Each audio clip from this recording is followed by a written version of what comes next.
Setup.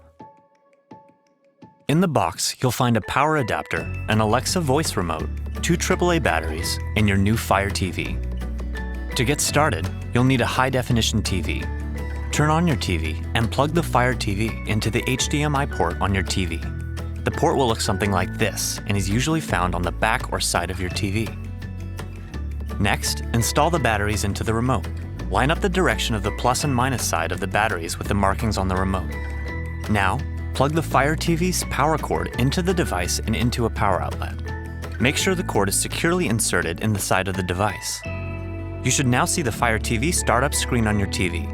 If not, use your TV's remote to make sure that the TV input channel or source is set to the correct HDMI port. Your Fire TV must be connected to the internet to buy or stream content such as movies, TV shows, games, and apps. Use the included remote to navigate menus and make selections. Press up, down, left, and right to navigate, and the middle select button to make a selection.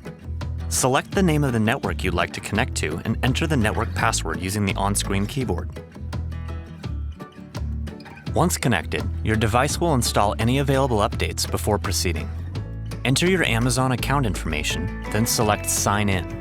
If you don't already have an Amazon account, you can create one directly on your Amazon Fire TV or on your computer at amazon.com/account. Set up a one-click payment method so you can purchase movies, TV shows, apps, games, and music from Amazon through your Fire TV. After registering, a quick welcome video will walk you through some features of your Fire TV.